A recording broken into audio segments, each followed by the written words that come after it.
The weird thing about humiliation is how quiet it is. People think a room explodes, gasps, chairs scraping, someone yelling. That's not what happened. It was just a pause, forks hanging in the air, 90 people suddenly interested in their plates, and my father laughing into a microphone. "Lauren," he said, "she's not worth mentioning." The speakers crackled when he said it. Cheap audio system. That tiny buzzing sound stuck in my head longer than the words. I swear the room even smelled like burnt coffee from the catering table in the back. No one looked at me. That part was almost funny. 90 grown adults staring at tablecloths like the fabric might solve the problem for them. Anyway, my name is Lauren Pierce. I am 32 years old, and apparently I wasn't worth mentioning at my father's retirement party. My dad, Thomas Pierce, was standing at the podium like he owned the air in the room, which, honestly, he kind of did. 32 years running public works for Benton County, roads, bridges, flood control. If concrete had a pulse around here, he probably signed off on it. Behind him, there was this big banner celebrating 32 years of service. People clapped every time he said someone's name. His assistant, the county commissioner, the maintenance supervisor, my brother Ethan. Ethan even stood up. Little wave. Big smile. Dad said, "That boy learned everything about engineering from me," which was interesting because Ethan has a business degree, but nobody laughed at that part. Then someone at the front table said it. Real casual. "What about your daughter?" That's when my father said the sentence. "You already heard it. She's not worth mentioning." I sat there for maybe 3 seconds. Then I stood up. My chair legs scraped the hardwood floor louder than they should have, and I reached into my bag. Inside was a thick gray engineering file. That file had been sitting in my desk drawer for 4 years, and until that exact moment, I hadn't planned to open it. I wasn't surprised when my father said it. That probably sounds colder than I mean it, but it's the truth. A sentence like that doesn't appear out of nowhere. It grows slowly over the years until one day it finally gets spoken out loud. I learned that when I was 14. I came home from the state science fair carrying a small gold trophy, structural design division. I remember thinking it felt heavier than it looked. Mom was chopping carrots in the kitchen. The house smelled faintly like onion and dish soap. "I won," I said, placing the trophy in the middle of the table. She smiled. "That's nice, sweetheart." Dad walked in a minute later. He picked up the trophy and turned it slowly. "What's this for engineering design?" I said. "First place." He stared at it like it was some strange object he hadn't ordered. Then he opened the cabinet under the sink and set the trophy beside the cleaning bottles. "Nobody cares about paper prizes," he said. "Your brother actually builds things." Ethan was at the counter with a bowl of cereal. He shrugged at me. "Not cruel, just indifferent." Mom wiped her hands on a towel. "Your father's had a long day." Dad pointed his spoon toward Ethan. "That boy built a treehouse when he was 10. Used real lumber." "Dad helped," Ethan said. Dad laughed. "That's teamwork." Later that night, I taped my math certificate to the refrigerator door. In the morning, it was gone. The magnet was still there. Growing up in our house, things rarely fell by accident. They disappeared quietly. So when my father said I wasn't worth mentioning tonight, it didn't shock me the way people might think. It just sounded familiar. Ethan left for college with a new truck and a long handshake from my father. We had a farewell barbecue in the backyard.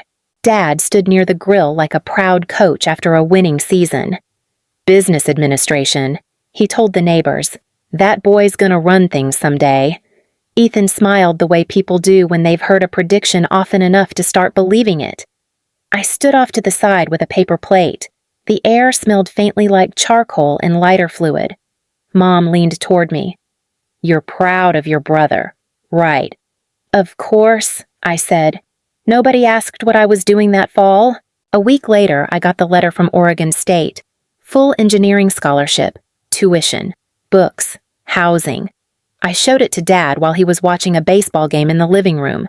Engineering, he said without looking away from the television. Yes. He nodded once.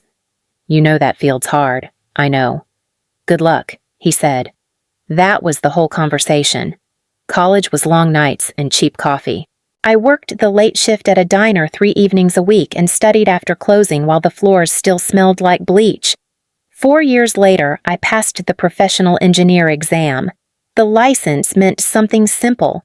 If a bridge failed, the responsibility pointed back to the person who signed the design. I called home. I passed. I said. There was a pause. Then Dad said, Ethan just got promoted at the county office. I waited.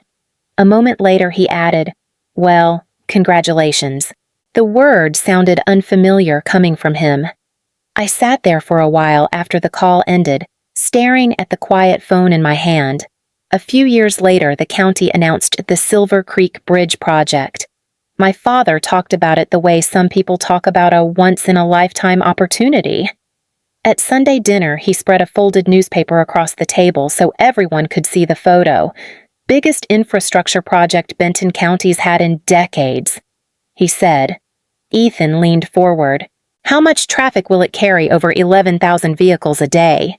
Dad replied. Hospital access? School buses? Freight trucks? Mom nodded. That sounds like a lot of responsibility. Dad tapped the picture of himself wearing a white hard hat. Legacy project, he said. Ethan smiled. Guess you finally got your bridge. Dad looked satisfied with that sentence. I kept eating my potatoes while they talked about pylons and traffic loads. Nobody asked what kind of projects I handled at Northbridge Infrastructure. Dad kept explaining the design like he was giving a lecture. County engineers handled the structure in-house, he said. Strong pylons, clean load transfer. Ethan nodded like he understood every word. Sounds solid, he said. A week later, my supervisor, Victoria Langford, called me into her office. She placed a thick stack of plans on the desk between us. Benton County requested an independent structural review, she said. Our firm got the contract. I opened the folder. Silver Creek Bridge. I looked up at her. That's my father's project. Victoria didn't react much. Then treat it like any other assignment, she said calmly. Your record with bridge analysis is why I'm giving it to you. I started flipping through the drawings. The steel specification on the main pylons caught my eye almost immediately. Something about it didn't sit right. I looked up. There might be a problem here. Victoria folded her arms. Good, she said quietly. Then find it. I spent the next 2 weeks inside the Silver Creek Bridge files. Spreadsheets, load charts, soil reports, the kind of work that's mostly quiet thinking and careful checking. One night close to midnight, I was still in the office. The place smelled faintly like cold pizza and printer ink. I ran the structural simulation again. Same result. The main pylons were taking more stress than the design allowed. I leaned back and whispered, That can't be right. Marcus rolled his chair over from the next desk. What did you find? I pointed at the steel specification in the plans. Look at this grade. He studied the screen for a moment. That's too weak for the load. Exactly, I said. Marcus frowned. But that bridge carries more than 11,000 vehicles every day. And 2 school bus routes, I added. He leaned closer to the monitor. So what happens? I kept my voice simple. Imagine a table with 1 weak leg. It doesn't collapse right away. But every year the weight pushes a little harder. Marcus nodded slowly.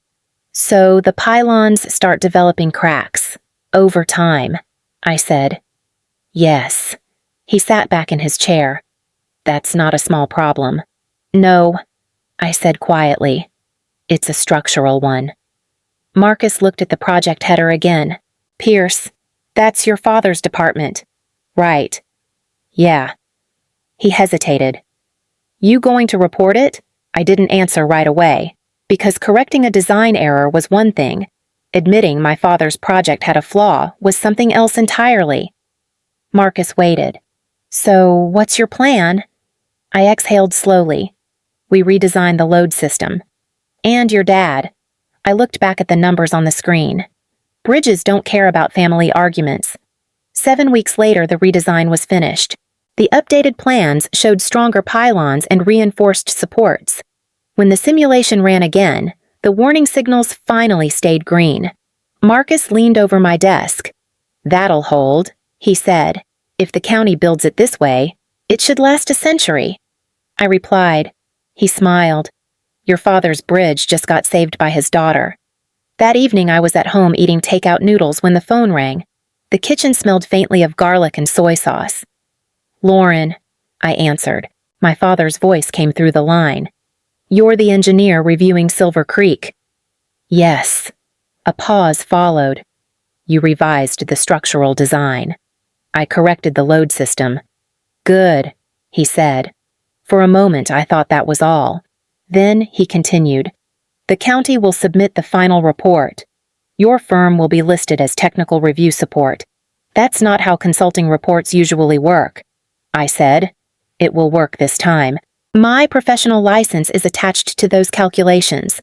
"You don't need to highlight that," he replied. "The county designed the bridge." I set the fork down. "That bridge carries school buses."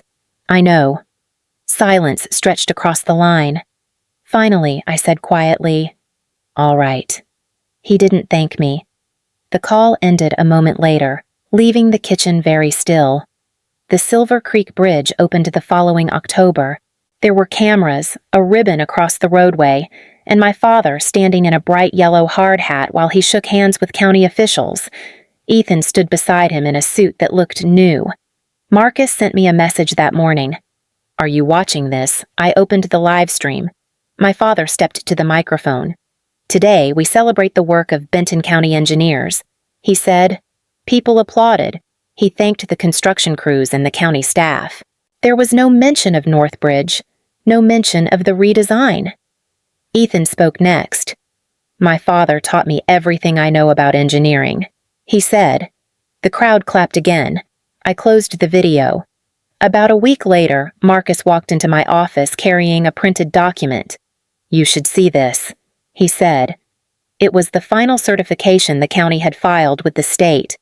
I read the last page and stopped. Supervising engineer Ethan Pierce. I looked up.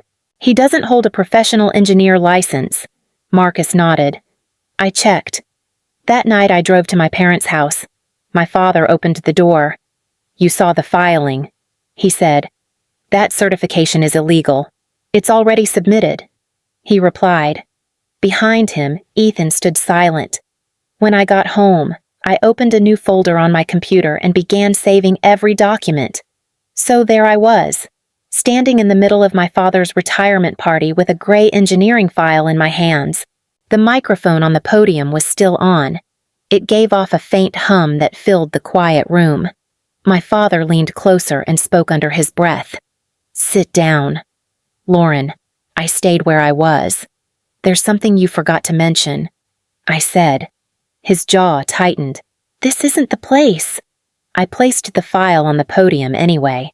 Across the room, Diane Caldwell, the county administrator, rose slowly from her chair. Her silver hair caught the light as she stepped closer. "What exactly is this about?" she asked. "Silver Creek Bridge," I said. My father moved slightly in front of me. "This is a misunderstanding," he said. Diane didn't look at him. "If this concerns a county bridge, then it concerns my office." She opened the file. The first page showed the revised structural drawings with my professional engineer stamp. She studied it for a moment before turning the page. Behind her, a man from the back row leaned forward. I recognized him as a civil engineer who worked with the state transportation department. He pointed quietly at the drawings. "These reinforcement calculations weren't part of the original county design," he said. Another engineer nearby nodded. "That modeling style is from a consulting firm." Diane continued turning pages until she reached the certification sheet. She read the name printed at the bottom. Supervising Engineer Ethan Pierce. Then she looked up. "Mr. Pierce," she said calmly. "Are you licensed as a professional engineer in this state?" Ethan stood near the wall. His face had gone pale. He glanced toward our father but didn't get any help.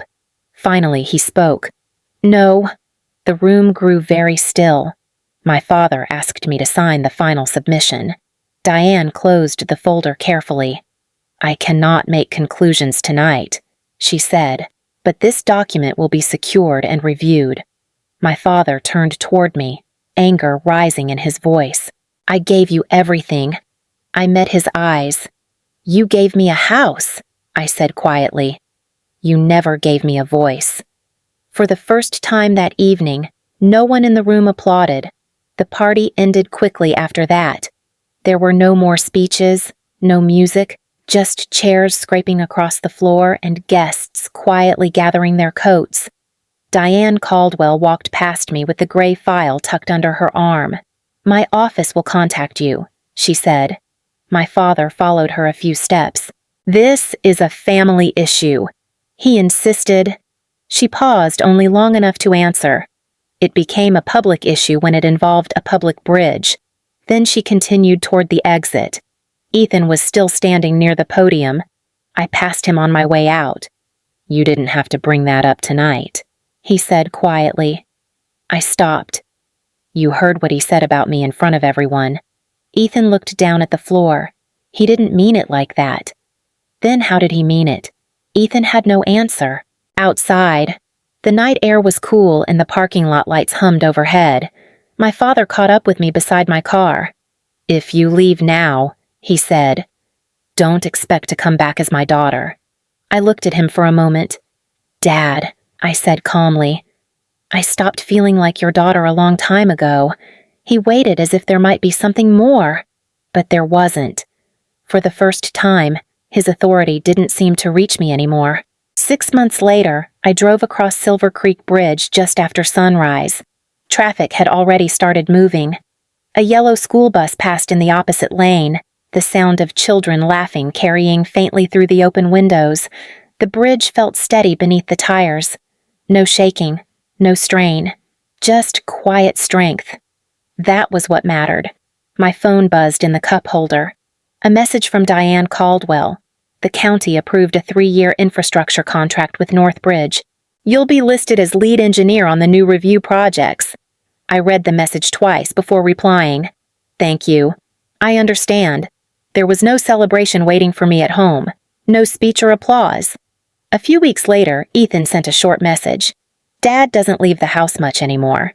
I didn't answer. Some endings don't tie themselves into neat conclusions.